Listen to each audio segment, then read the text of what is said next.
ஹிந்து மதம்ங்கிற பேர் வந்து எப்படி வந்தது? இந்து மதங்கிற பேரு நம்ம வைக்கல, அதான் பியூட்டி. எப்படி கிறிஸ்டியன்ஸ்னாக கிறிஸ்தவர், இயேசு கிறிஸ்துவ ஃபாலோ பண்றவங்க கிறிஸ்தவர், முகமது நபியை ஃபாலோ பண்றவங்க முகமது முஸ்லிம்ஸ்.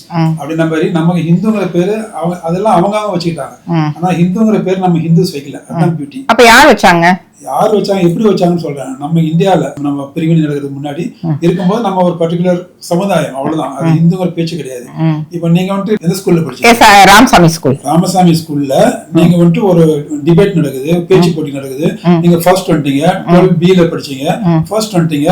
அந்த ஸ்டேஜ்ல கூப்பிட்டு உங்களுக்கு பிரைஸ் கொடுக்கணும். பிரின்சிபல் என்னன்னு கூப்பிட்டு உங்களுக்கு பிரைஸ் கொடுப்பாங்க ஃபர்ஸ்ட் வந்ததுக்கு. இந்த மாதிரி 12B மீனா குமாரி 12B அப்படின்னு சொல்லி கொடுப்பாங்க. ஆமா, இல்ல சொல்ல மாட்டாங்க. அதே மாதிரி அதே ஸ்டேஜ், அதே டாபிக், அதே ஸ்கூல்ல இன்னொரு 5-6 ஸ்கூல் வருது. வில்லிவாக்கத்துல இருந்து சிங்காரம்பிள்ளை வருது, ஆவடில இருந்து இமாப்ளேட் வருது, தாசரை ஸ்கூல் திருநூர்ல இருந்து வருது. அதெல்லாம் வந்து காம்படிஷன் நடக்குது, அதே டிபேட், அதே மாதிரி ஃபர்ஸ்ட் வராங்க. அப்ப வந்து ஸ்கூல்ல மென்ஷன் பண்ணுவாங்க. உங்க ஸ்கூல்ல தான் மறுபடியும் நடக்குது, அதே உங்க பிரின்சிபல் தான் கொடுக்க போறாங்க. இப்போ அவங்க கொடுக்கும்போது என்ன அனௌன்ஸ் பண்ணுவாங்க? நம்ம ஸ்கூல்ல வந்து மென்ஷன் பண்ணுவாங்க. ராமசாமி ஸ்கூல்ல மென்ஷன் பண்ணுவாங்க. என்ன சொல்லுங்க, என்ன எப்படி சொல்லுங்க? Meena Kumari 12B Ramasamy Mudaliar high school இல்ல, அந்த மாதிரி தான் இது. ஏன்னா நமக்குள்ள நம்ம தனியா இருக்கும்போது நம்ம ஹிந்து சொல்லிக்கவே இல்லை. ஆனா வெளியில இருந்து ஆப்கானிஸ்தான்ல இருந்து, அவங்களுக்கு பாரசீகத்துல இருந்து வந்தாங்க, முகலாயர்கள் வந்தாங்க அப்படின்னு வரும்போது அவங்க இங்க ஒரு கம்யூனிட்டி இருக்குது. எதுக்கப்புறம் இண்டஸ் ரிவர் சொல்ற இல்லையா, இந்து சமவெளி நாகரிகம், இண்டஸ் வேலி சிவிலைசேஷன், அந்த இந்து ரிவருக்கு இருக்கிறவங்க ஒரு கம்யூனிட்டி இருக்குது. அப்ப அவங்க உள்ள வராங்க. உள்ள வந்த பிறகு இப்போ தனியா தெரியுறாங்க, கிறிஸ்டின் தனியா தெரியாங்க, முஸ்லீம் தெரியா தெரியாங்க. அப்ப அவங்களுக்குள்ள பேசும்போது யாரு அப்படிங்கும்போது அவங்க ஆக்சுவலா சொல்ல ஆரம்பிச்சாங்க, இண்டஸ் வேலி இருக்கிறவங்க இண்டஸ் இந்துஸ் அப்படின்னு அவங்க சொல்லி தான் நமக்கு அந்த இந்துங்கிற பேர் வந்து. அதனாலதான் உங்களுக்கு அந்த காலத்துல பாத்தீங்கன்னா எங்கேயுமே நம்ம புராணத்துலாம் ஜாதி இருக்கும், ஆனா இந்து சமயம் இருக்கு. சமயம் இருந்தா கூட வைணவர் சைவன் இருக்கும் முடிஞ்சு உங்களுக்கு இந்துங்கிற ஒரு பேரே இருக்காது. சோ அந்த இந்துங்கிற பேர் ஆக்சுவலா மத்த மதத்தினர் நம்ம மேல ஏத்தி வச்சாங்க. அதுதான் நம்ம இந்துன்னு சொல்லிக்கிறோம். அதுவே நமக்குள்ள பிரிவே கிடையாது. அப்போ ஜாதி இருந்தது ஒழிஞ்சு கிடையாது. எல்லாமே ஒரே மாதிரி சாமி கும்பிட்டோம், எல்லாம் நம்மளோட பழக்க வழக்கம் ஒன்னா இருந்தது. அப்ப இருக்கும்போது நம்ம எல்லாம் ஒண்ணு. அப்போ வந்துட்டு யாருமே நீங்க சொன்ன மாதிரி ராமசாமி முதலியார் ஸ்கூல் சொல்ல வேண்டாம், செக்ஷன் சொன்னா போதும். அது மாதிரி காஸ்ட் மட்டும் சொல்லிட்டு இருந்தாங்க. அதுக்கப்புறம் ஒவ்வொரு பீரியட் டைம் வெளியில இருக்கிற ஆளுங்க வரும்போது நம்மள தனிமைப்படுத்தி சொல்றதுக்காக நாங்க ஹிந்துஸ் அப்படி அவங்க ஏதாவது ரெஃபரன்ஸ் கொடுக்கணும், நாங்க இண்டோஸ், அந்த இண்டஸ்ட்ரி ஒரு பக்கம் இருக்கிறாங்க, நாங்க இண்டஸ் அப்படின்னு சொல்லி அது ஹிந்துஸ் ஆயிடுச்சு. அதுதான் ஹிந்து அந்த வேர்டு வந்ததுக்கான வரலாறு. எனக்கு தெரிஞ்சவங்க ஒருத்தங்க எம்எஸ்சி படிச்சு ஸ்கூல் ஜாபுக்காக, சரி பக்கத்துலயே ஒரு ஸ்கூல் இருந்திருக்கு, அதனால அதுக்கு அப்ளை பண்ணாங்க. சும்மா போயிட்டு வரலாம் அப்படின்னு சொல்லிட்டு அப்ளை பண்ணா வந்து எலிஜிபிலிட்டி கிரைட்டீரியாலே இல்ல, நீங்க உங்களை எடுக்க முடியாதுன்னு சொன்னாங்க. என்ன படிச்சிருந்தாங்க அவங்க? எம்எஸ்சி. ஓகே, எம்எஸ்சி படிச்சவங்க கேஜி யூகேஜிக்கு எலிஜிபிலிட்டி இல்ல அப்படின்ட்டாங்க. என்ன ரீசன்? நல்ல கேள்வி இது. ஆக்சுவலா நீங்க சின்ஸ் கம்ப்யூட்டர் எம்எஸ்சி பிஜி பண்ணதுனாலேயே நீங்க வந்து எல்கேஜி யூகேஜி பசங்களுக்கு கத்துறணும்னு அவசியம் கிடையாது. எல்கேஜி யூகேஜினா ஏபிசிடி கத்துந்தா போதும் அப்படின்னு நினைக்க கூடாது. குழந்தைங்களுக்கு தனியா சைல்டு சைக்காலஜின்னு தனியா இருக்குது, டீனேஜர்ஸ்க்கு அடல்சன்ட் சைக்காலஜின்னு இருக்குது, பெரியவங்களுக்கு அடல்ட் சைக்காலஜின்னு இருக்குது. அப்படி இருக்கும்போது குழந்தைங்களோட ஆங்கிள் இருந்து அவங்க சைக்காலஜிக்கலா அவங்க ஆங்கிள் எப்படியோ அது பிரகாரம் கத்து தரதுக்கு நம்ம தெரியணும். அதுக்குதான் ஒரு தனித்தனியா கிளாஸ், அவங்க தனி ட்ரைனிங்கே இருக்குது. ஃபார் எக்ஸாம்பிள் நான் ஒன்னு சொல்றேன். சப்போஸ் ஒரு பேச்சுக்கு நீங்க ஒரு ஸ்கெட்ச் பென் எடுக்கிறீங்க, ஸ்கெட்ச் பெண்ணை காட்டி திஸ் இஸ் கிரீன் சொல்றீங்க. குழந்தைக்கு அப்போ கலரோட கான்செப்டே தெரியல. ஒரு 3-4 வயசு குழந்தை, அது கலர்னா என்னன்னு தெரியாது. கலர் கான்செப்ட் தெரியாத குழந்தைங்க ஃபர்ஸ்ட் டைம் லைஃப்ல இன்ட்ரோடியூஸ் பண்ணீங்க, கலரை பத்தி இன்ட்ரோடியூஸ் பண்ணீங்க. இதை எடுத்து திஸ் இஸ் கிரீன் அப்படின்றீங்க. அதுக்கப்புறம் குழந்தை பொறுத்து ஒரு பென்சில் எடுத்து திஸ் இஸ் பிரவுன் சொல்றீங்க. அப்ப குழந்தை என்ன நினைச்சுக்கனாக்கா ஸ்கெட்ச்னா கிரீன், பென்சில்னா பிரவுன். Got my point? இது கிரீனை காட்டி this is green, this is brown சொன்னா குழந்தை கிரீன் இது காட்டினோம்னாக்கா ஸ்கெட்ச்னா கிரீன் சொல்லுவாங்க, பென்சில்னாக்கா பிரவுன் சொல்லுவாங்கன்னு நினைச்சுக்கோ. அப்படி சொல்லாம வேற எது மாதிரி சொல்லணும்? இது கரெக்டா கேக்குறீங்க. அப்ப என்ன பண்ணணும், ஐடென்டிக்கலா இருக்கிற ஆப்ஜெக்ட் எடுத்துக்கணும். ஃபார் எக்ஸாம்பிள் இப்ப ஏற்கனவே மட்டும் கிரீன் இருக்குன்னா இதே மாதிரி இருக்கணும்.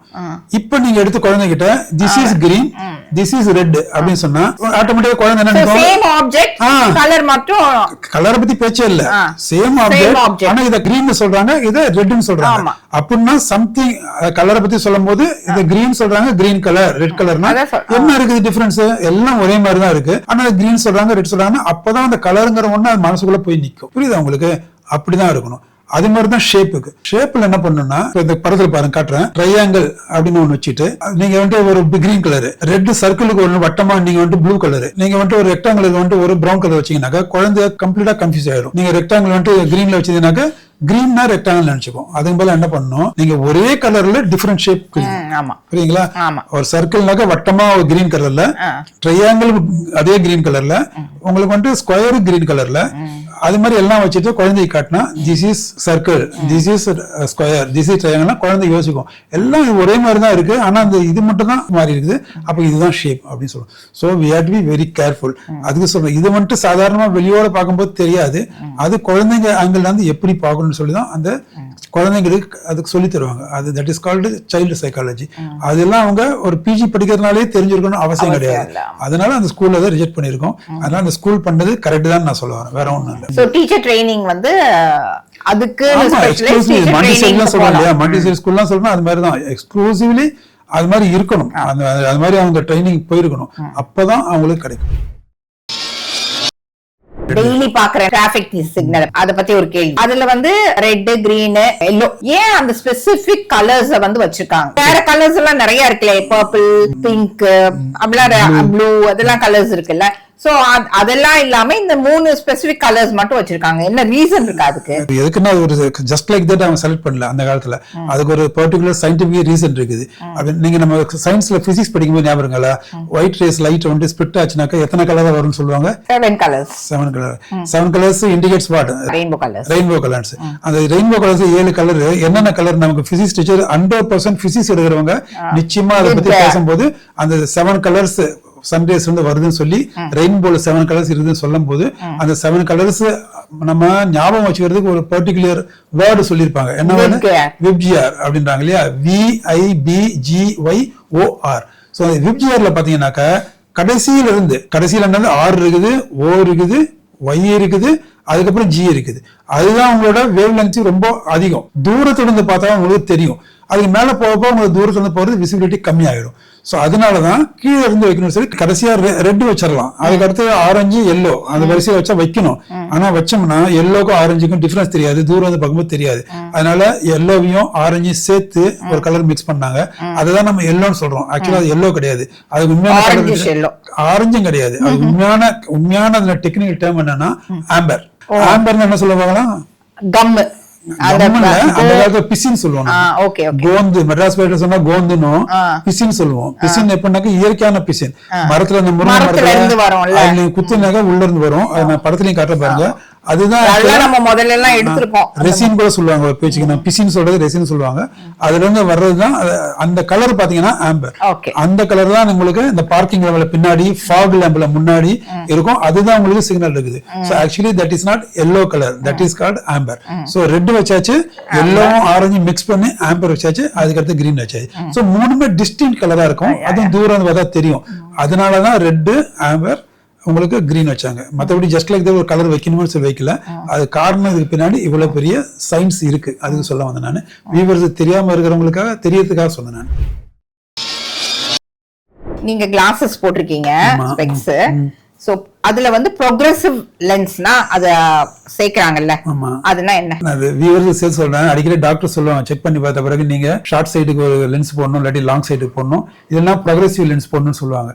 ப்ரோக்ரெசிவ் லென்ஸ்னா ஏன்னா ஷார்ட் சைட்டுக்குன்னு ஒரு லென்ஸ் இருக்குது கிட்ட பார்வை, லாங் சைட்டுக்குன்னு ஒன்று இருக்குது எட்ட பார்வைன்னு சொல்லுவோம், அதுக்கு தனி லென்ஸ் இருக்கு.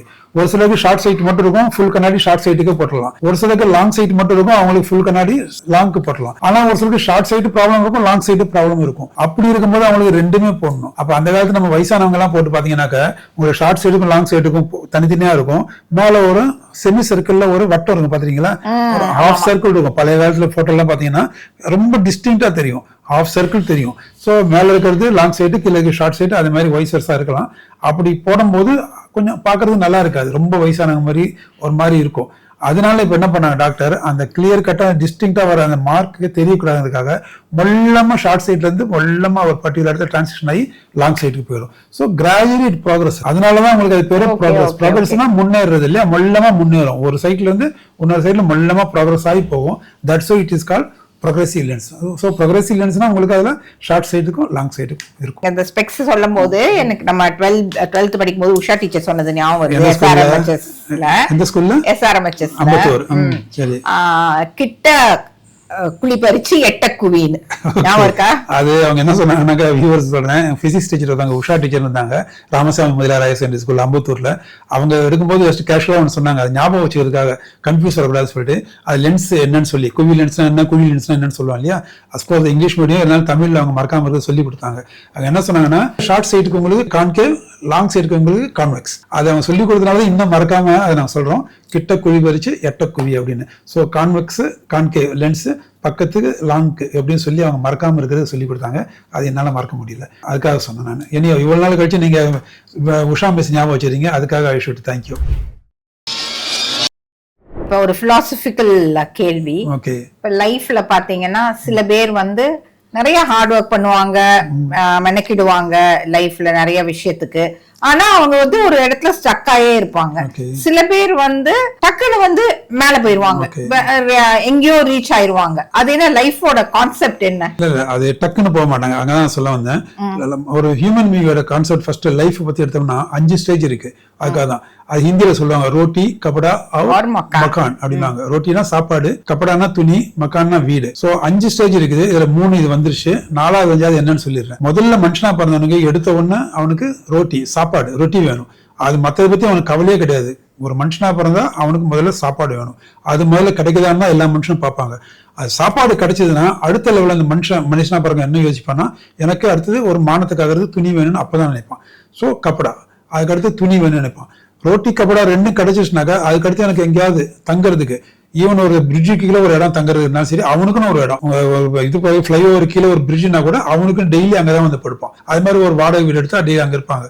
ஒரு பெரிய பங்களா, ஏதோ ஒண்ணு அவனுக்குன்னு ஒரு இடம் வேணும்னு அவன் நினைச்சு அவனுக்கு அவன் வசதிக்கு ஏற்ற மாதிரி ஒரு வீடை அமைச்சுக்குவான். ஸோ ஃபர்ஸ்ட் எடுத்தவனுக்கு ஃபர்ஸ்ட் எது எக்கடி கட்டி போனாலும் பரவாயில்ல, கட்டுறது துணி இல்லைனாலும் பரவாயில்ல, தங்குறதுக்கு வீடு இல்லைனாலும் பரவாயில்ல, சாப்பாடு வேணும் அப்படின்வான்.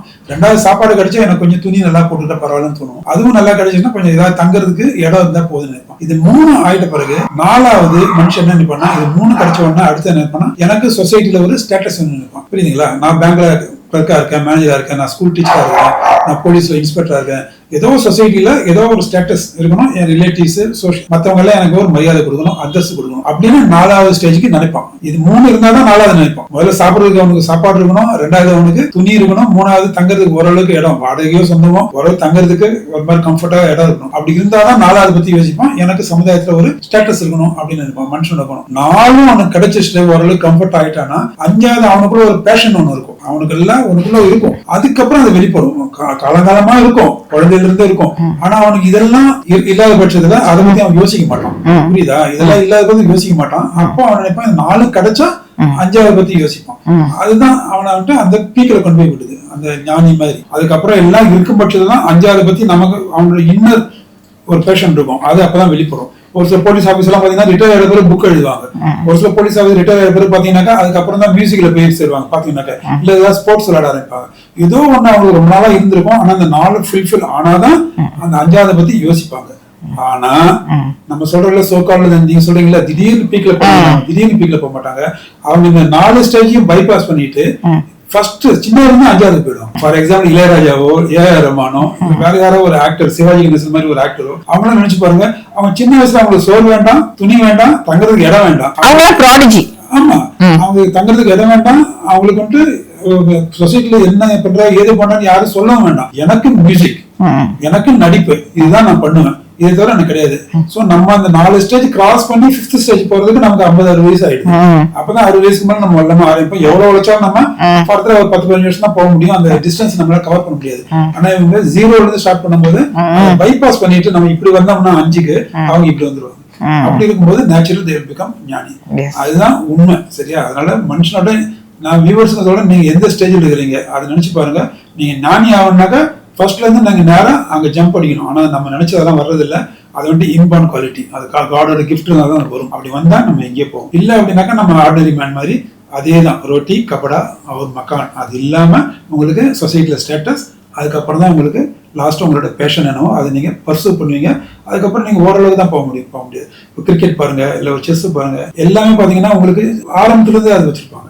ஸோ அவங்களோட பேஷனே அதுதான். அவங்களுக்கு மற்ற எதுவுமே தேவையில்லை. அவங்களுக்கு அது ஒண்ணு நம்ம நினைக்கிற அந்த 5வது ஸ்டேஜ் தான் அவங்களுக்கு ஃபர்ஸ்ட் ஸ்டேஜ். மிச்ச 4 ஸ்டேஜ் ஜஸ்ட் இக்னோர் இட். அதை பத்தி அவங்க கவலைப்பட மாட்டாங்க. அப்படி இல்லாம இருக்கும் பட்சத்தில் தான் they will become ஞானி.